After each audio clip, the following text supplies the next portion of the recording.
लाखों करोड़ों लोग जाते हैं वृंदावन, बरसाना, उज्जैन, बनारस, बहुत सारे पवित्र स्थलों पर।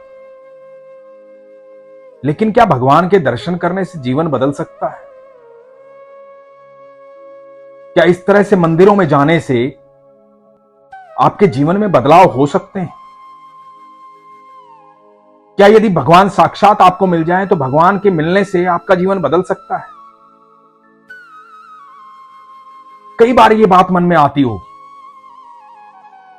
कि भगवान से मिलना एक बार, भगवान को देखना एक बार, फला मंदिर में जाने के बाद आपकी किस्मत बदल जाएगी। कई बार ये बात किसी न किसी ने कही होगी। तो इन सारे प्रश्नों के उत्तर आज मैं आपको दे रहा हूं।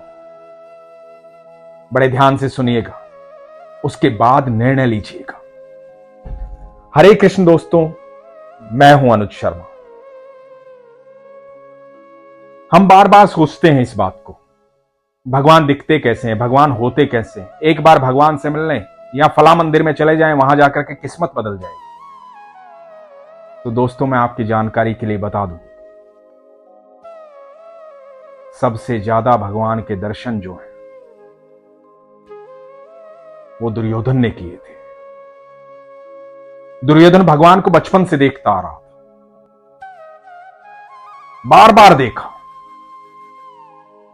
1000 बार देखा, पर क्या उसके व्यवहार में बदलाव आया? क्या उसके कर्म में बदलाव आया? भगवान के दर्शन मात्र से कुछ नहीं होता है। आपको भगवान के द्वारा बताए गए नियमों पर चलना पड़ता है। आप यदि कृष्ण की पूजा करते हैं, कृष्ण को अपना सर्वेश्वर मानते हैं, कृष्ण से प्रेम करते हैं, तो अपने जीवन में बदलाव लाइए। महाभारत के समय पे हर वो व्यक्ति जो वहां पर था, भगवान को साक्षात देख रहा था, भगवान से साक्षात मिल रहा था। लेकिन क्या सबके जीवन बदल गए थे? जीवन सिर्फ उनके बदले थे जो उनकी शरण में आया था, जो उनसे प्रेम करता था, जो उनकी बातों को मान रहा था। कौन था वो? अर्जुन।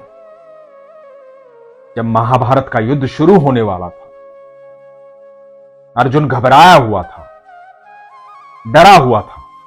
सामने देख रहा था इतने बड़े बड़े योद्धा खड़े, भावुक था पितामह भीष्म को देख करके, गुरु द्रोण को देख करके, दुर्योधन को देख रहा था, कर्ण को देख रहा था, सबको देख रहा था। उस समय भगवान ने श्रीमद् भगवत गीता का उपदेश दिया। भगवान ने अर्जुन को जीवन समझाया। उस समय अर्जुन ने भगवान को समर्पण दिया, संपूर्ण विश्वास के साथ, जिसमें बहुत कुछ त्यागना था उसे, बहुत कुछ त्यागना था। वो सब त्याग करके भगवान को समर्पण दिया।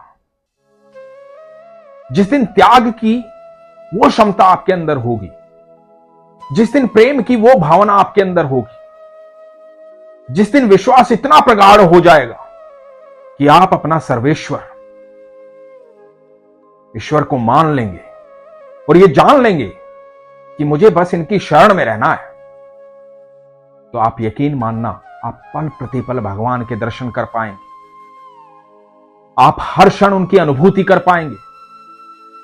आपको उनकी आवाज भी सुनाई देगी, वो आपको दिखाई भी देंगे। आपको हर क्षण हर पल अपने जीवन में चमत्कार होते हुए दिखाई देंगे। तो आवश्यकता दर्शन की नहीं है, आवश्यकता समर्पण की है, आवश्यकता विश्वास की है, आस्था की है, प्रेम की है। और प्रेम का सबसे पहला अध्याय यहां से शुरू होता है कि यदि आप कृष्ण से प्रेम करते हैं और ये मानते हैं कि अनंत ब्रह्मांड के रचयिता श्री कृष्ण हैं, सारी सृष्टि को बनाने वाले श्री कृष्ण हैं, तो कृष्ण की बनाई हर चीज से प्रेम कीजिए। सबको संभाव से देखिए, स्वीकार्य भाव में रहिए, सहज भाव में रहिए। जिस दिन ये भाव भीतर आ जाएगा, जब सबके लिए समान भाव होगा,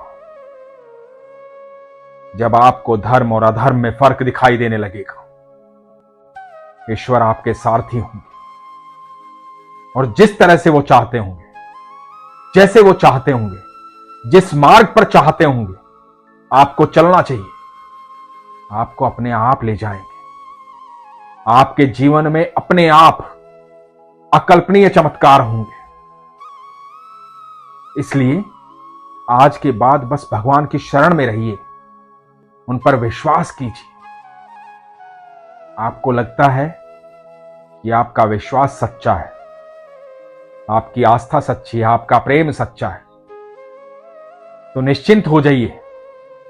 फिर जो कुछ भी जीवन में घटित हो रहा है उसका अच्छे से स्वागत कीजिए, दुख का भी स्वागत कीजिए और यह मानिए कि दुख को भगवान ने भेजा है, क्योंकि भगवान आपको और मजबूत करना चाहते हैं। इसलिए उससे घबराइए मत। और मैं सच कहता हूं, जब आपका विश्वास प्रगाढ़ हो जाता है, आप ये विश्वास रखते हैं कि भगवान हर पल आपके साथ रहते हैं, तो सही मायने में दुख कभी आपके करीब नहीं आता है। इसीलिए हमेशा कहता हूं, अपने विश्वास को मजबूत रखिए, अपना ख्याल रखिए। हरे कृष्ण।